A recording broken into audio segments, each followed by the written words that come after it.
My style is usually, if I'm staring at you like this, I ain't listening. it looks like I'm listening, but I'm actually not. I hear you Usually, better if like I'm doing this. And Yes. I'm doing this, I'm actually listening. Yes. And I know a lot of little boys like that. I don't know if this is a boy thing, but I know boys like that. Man. That if they're busy and they act like that, Mama, I you can't said hear da da da da da da. But if they're sitting Man. there looking like this, Yeah. they My look thing like is they're this. listening, but This is my thing. Hey, deal with your insecurities on giving you a daggone check. I hear you. I paid you. That's just saying. I paid you to be here. Like,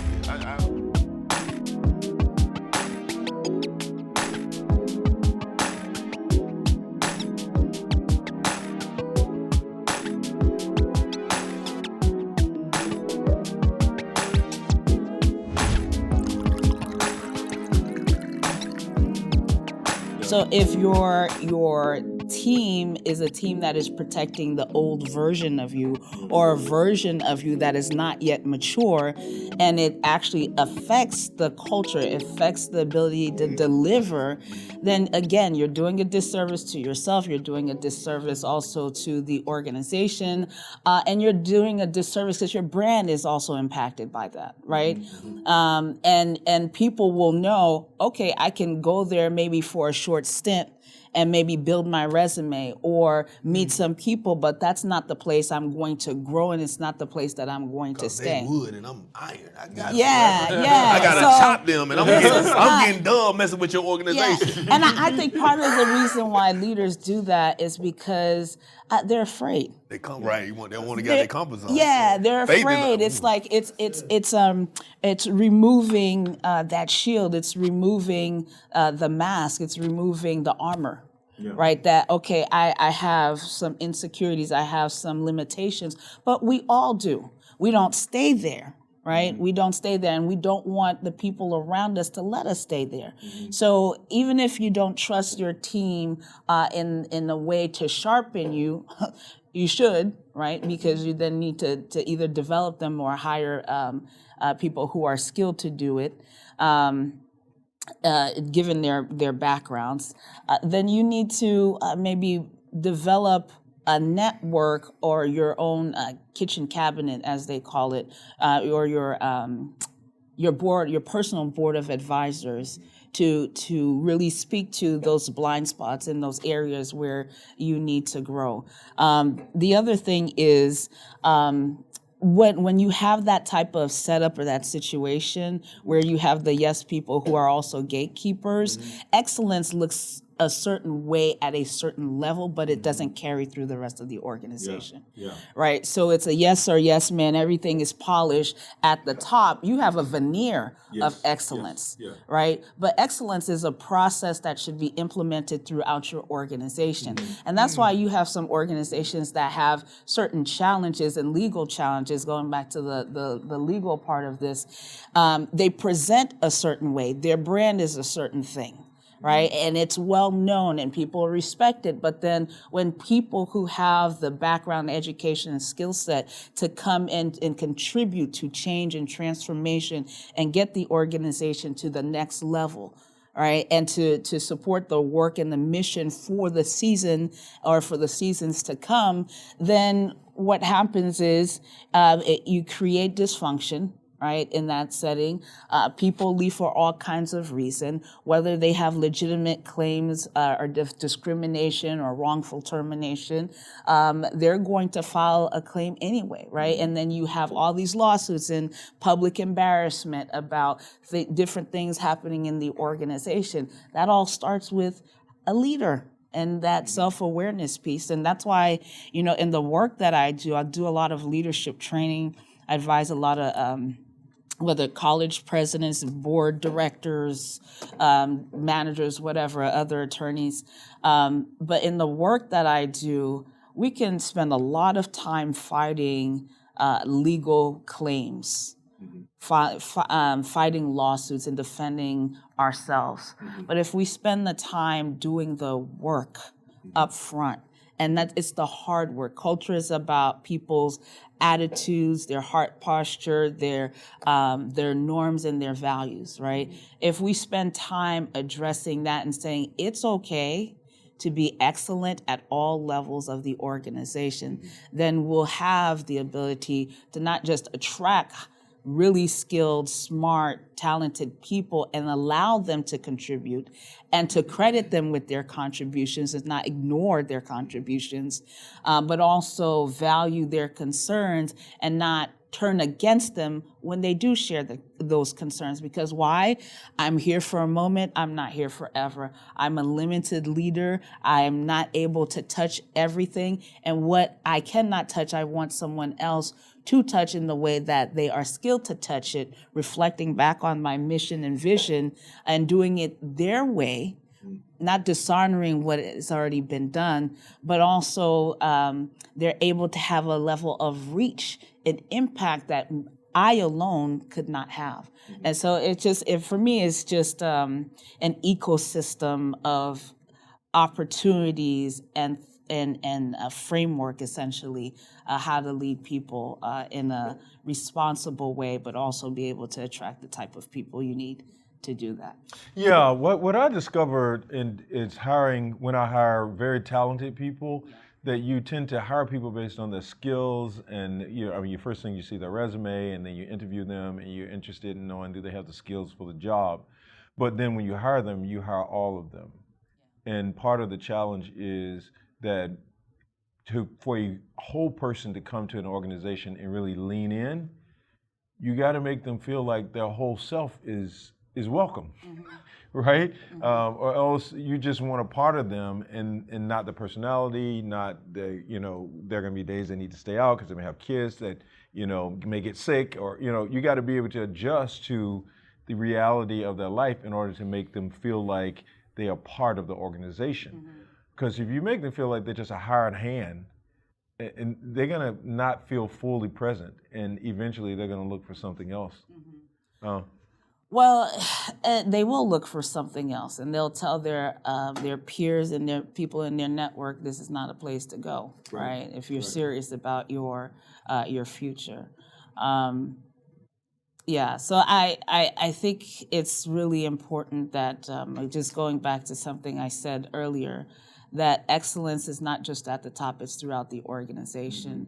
And what I experience as the CEO, the pastor, the board leader, whatever, there should be a version of that throughout the organization. Because if people are doing the song and dance in front of you, and they're performing at a certain level in front of you, when you're not there, when you're not in the room, how are they performing? Because guess what? Your congregants know. Your volunteers know, your employees know, your customers know, and they walk away with their money and with their time and with their network and all the opportunities and skills that they could have contributed if you took the time to just listen. Yeah. Listening in leadership. That's a powerful concept. I've discovered that good leadership is leadership that actually listens more than talk. And that's a challenge for me because I like to talk and I have ADHD and my mind jumps around. You say one thing and my mind goes down a trail, and then the question is, am I listening to the rest? So I always have to bring my brain back in too, so that people can feel heard. Can you speak to feeling heard? I could testify right now about being heard and not being heard. But to answer your question, I'll start with the listening part, right? So again, leaders need to have people around them that can speak to them and speak to the issues and speak to the needs, and help them to grow as well in their role and also solve problems. But, listening is, communication is not just speaking. It's learning. It's taking the time to hear people. And I think if a consultant shared with me some feedback, and it was like in the moment. So I'm a former state official for the state of Massachusetts. I was appointed deputy treasurer, employment counsel, ran a lot of stuff. I also worked in transportation and worked with another administration, did a lot of stuff. And one of the things the consultant told me, we were paying him a lot of money.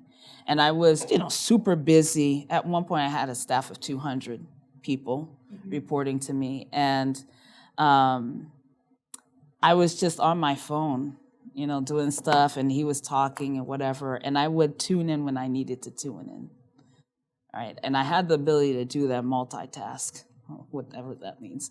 But he told me, he said, you're paying me a lot of money not to listen to me. So when you are ready, then I'll re-engage this conversation, or we can reschedule, and I can come back at another more convenient time. And I'm like, sir, we paying you, but it was a level of disrespect to him that he has spent his time and his effort to be in this room to help me solve a problem, and I'm not listening. What is the point of that? And so I'd learned then to, okay, how can I minimize the distractions? A person who is always thinking, all leaders are always thinking, your mind is everywhere because you have so many problems. Mm-hmm. If I know that is an issue for me, what I will have is something like this, because I'm writing now, right? Mm-hmm. It's, okay, I have all these thoughts that are coming to mind. I'm writing them down because I don't want to forget. Right? Because there's inspiration in the conversation we're having, and listening leads to also inspiration, but it also helps me to then maybe fine tune certain things that I'm doing. But to be able to engage that person, I need to then just, again, minimize the distractions and ask clarifying questions, right? So if I miss something, can you say that again? And not all the time, but to come back to whatever question or thought, right, that the person had. The other thing that you can do, I think, as a leader, when your mind is just filled with other things, is to schedule some space for you to breathe and to think, right? The notion that as leaders we need to go is foolish. Right? Again, we're limited, and so we have to take the time to be able to process our own thoughts. Mm-hmm. And I used to, like my assistant used to just schedule things back to back, and I was like, listen, let's just give me 15 minutes between meetings to take a step back and process what I just talked about, or what we just talked about. The other thing I do in terms of ensuring that people are heard and that I'm listening, just a simple practice is if I'm in a meeting, I literally set the agenda up so that I'm listening more and talking less.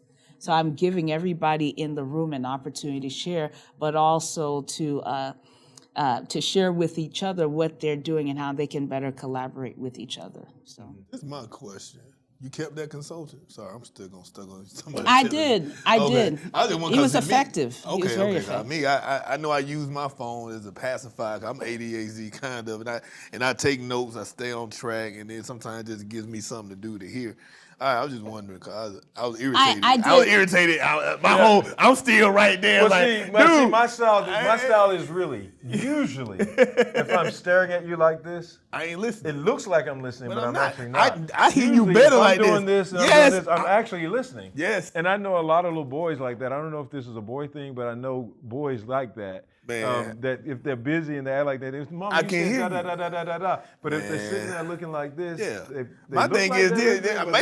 This is my thing. Hey, deal with your insecurity. Don't giving you a daggone check. I hear you. I paid you. That's just saying.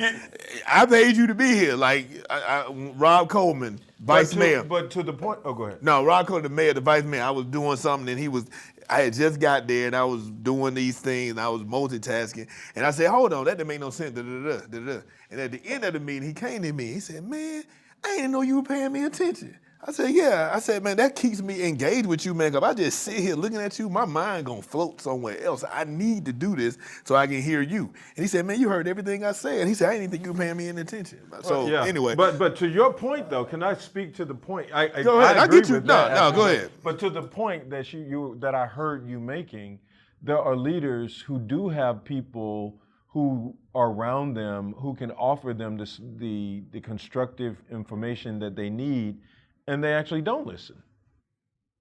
And so And to pretend to listen and not listening is like worse, or right? pretend to listen and only take portions of what you say and expect your whole formula to work when you only use part of what I said. Like the peanuts, wah. You know what I'm saying? They ain't even listening to me. So my thing is this: body language is part of communication, right? So for me, it is a turnoff, and it is for generally anybody. If I feel like you're not paying attention to me, right? I'm here and we're having a conversation, and it doesn't look like you're listening. Then I stop and I ask, okay, is there's something else you need to focus on, or can we have this conversation another time? Because I have a split mind on that. On the one hand, I totally understand what you're saying, but my doctoral advisor at Boston University used to ask me all the time, "Are you listening? Because I can't understand. I can't see if you're listening." I'm like, yes. How can you see if I'm listening? He didn't feel that I was listening. Body language. It's body language. But I'm listening. Right. You're trying to see what I'm saying? Because my mom is blind. So I was used to her not looking at me. Hell, she can't see. So at the end of the day, I know she listening to me and she might be doing other things, and it got me in the habit of doing the same thing. But I hear you. Don't get offended by me. Now, if we having a personal conversation and you talking to me, I'm gonna put my phone as a personal conversation. If you up there teaching and you getting the check, leave me alone. Hell. Well, no. So this is no. So let me clarify. I'm just saying, you gonna tell me I'm paying you, and you gonna tell me in front of everybody? I'm mad for you, girl. I'm sorry. I'm gonna get in the time machine and I'm gonna go back and I'm gonna cuss him out for you. Go ahead. So let me explain. He was not training or teaching or doing anything. It was a one-on-one conversation. Okay. Yeah. That's different. I got you one-on-one. Okay. No. I get that now. Conversation. I thought it was like, okay. Yeah, and sometimes I'm with him now. Yeah, I ain't know you. You got to give it's- me the context. You know what I'm saying? That's context. So Thank you. sometimes, and we've had this conversation, so sometimes it's just explaining, hey, I need to do this in order to engage. And if I know that up front, and maybe it's just I'm saying something and you're then explaining to me, this is what I need to be engaged in this conversation, so please don't read it as X, Y, and Z, right? And that's something that's so easy to do. But if we just maybe bring this conversation to the next level, which is on the national global scale, all these things that we're talking about, they might sound nice and like soft skills, what people talk about, or how they term certain skills, communication being one of them. But these are necessary skills to be effective. Look at what's happening nationally. Look at the conversations. Look at the communication. You can see from certain leaders that they have some baggage that they had not yet addressed, and it is spilling out literally on the entire nation, on how they govern, right, and how they engage even other countries, right? Wars start how? Their personalities. Their personalities, their leaders. Y'all got me back on that. It's two people mad at each other. That's it. Like with George Bush, man, everybody knew why you were going over there, man. You mad at your dad. They setting their own oil on fire. That's why I don't understand how you can daggone be a president and own our biggest import, but you can't have your baseball team. Does that make any sense? But who I went to George Bush. George Bush, when they went to Iraq, the Iraqis began to set their oil. No, fields on fire. I know the reference, Yeah. but I'm saying what baseball team? I'm not. Oh a no, big sports so person. George Bush owned a baseball team in Texas. So George Bush, the son, the last president of George Bush, he owned a baseball team. They didn't make them sell or get rid of any of their oil rigs or any of their oil, which to me is the biggest controversy to leadership in America, because that's our biggest import. But he had to sell his baseball team to Texas. He owned the baseball team. And so he had to sell that because they felt like that was a conflict of interest. I'm like, how's that a conflict of interest in the oil now? I know I went on a whole nother one. But I can't speak to that. we was on personalities, and my thing was you were dealing with your own personal issues when you took us to war. Yeah. We were looking for bin Laden all the time, and all of a sudden we went to Iraq. Iraq wasn't even on our radar. Saddam Hussein wasn't even on the radar. We looking for saying it's daggone a Ben. personal It's a personal thing. All that stuff, like you said, the personality. So when you look at how it started, but it started small. We saw it more when it got to Trump. But the fabrics of America had already started fraying a little bit as we had different leaders in certain positions that were doing things for their own personal agenda. So I can't speak to what you brought up in terms of that specific president, but what I would say is that people in power, leaders in power, because not every leader has power. Some leaders have influence, right? And some leaders have modelship, right? So they model leadership, and I think those are some of the best, the model and the influence. But if you can marry the model, the influence, and the power together and do something good, I mean, that's true impact and that's true legacy. But I would say in terms of leaders, government leaders, and I did my capstone research on emotional intelligence and its impact or its the benefits to folks who are in government leadership. I think the decisions leaders make at that level have a higher degree of impact on a lot of people, and it could affect generations. I mean, look what happened. I mean, this country's history, every country's history is essentially an example of that, right? And for pastors, it's the same thing, right? Any organization, any industry, leaders really have to take the time to look in the mirror and not walk away from what She they just see. put a whole nother weight on me, because you think about that, but anything you do, it moves people. Like I remember when I was trying to go on a sabbatical in March of 2020, but then the George Floyd situation happened, and I preached a sermon, "America won't let me rest," because I knew as a black pastor I couldn't stay on the sidelines. Yeah, you I want had to to go out and speak sometimes. truth to power. Yeah. I pulled a panel together with the police chief and the congressman and the lieutenant governor, and we had a panel to make sure that we kept, our younger people calm, because you could feel the unrest going on, and we didn't want certain things to be, popping up in the neighborhood. We wanted them to be able to express themselves, and you look at how I could have been selfish and just stayed where I was and not come back to speak truth to power. And it's just a mantle that you hold, and like heavy. any decision you make affects people. Whether I do the banquet hall or not, it affects somebody in some way. If we keep the homeless people or not, it affects the fabric of the whole. When I get mad because they keep tearing up the toilet, they keep putting paper towels in the toilet, and I see why some pastors stop, because I didn't directly deal with it, although I had hired people for the homeless to deal with them because we keep port. So from 6:30 p.m. to 6 a.m., 7 days a week, we keep the homeless from November to March. But when I began to be closer to it and see how much they tear the building up, I wanted to be like them other pastors and be like, man, I need to get rid of y'all. But I couldn't let because it ain't but one or two of them tearing it up. But my personality was tired. It was irritated. And I was like, man, I just want to shut this whole thing down. But then you affect generations of people. You affect somebody may get their car broken into. Somebody might get murdered because these people on the street hungry and they need some food. You know what I'm saying? So it's like the decisions you make. Man, you just said it, and it just made my mind blow. Like the how God trusts you in certain situations. I don't know how you can be arrogant, because it's such a flipping. But you can't control the outcomes, I know right? you can. And there's some times God with the murder of George Floyd, I mean, that was traumatic for any human being who watched it, right? But as leaders, we just gotta still give ourselves the grace, the gift of grace that we give to everybody else. Step away and process it the way that we can, and then show up. Doesn't mean that we're gonna do it perfectly, right? Whether it's the healing process or the show up or leading other people, but we do need to give ourselves the gift of grace to say, I'm a human too, and I need something too before I go and help everybody else. Ooh, help me. But Jessie, you're an extraordinary leader, and you referenced a few positions you've held. What leadership roles have you held?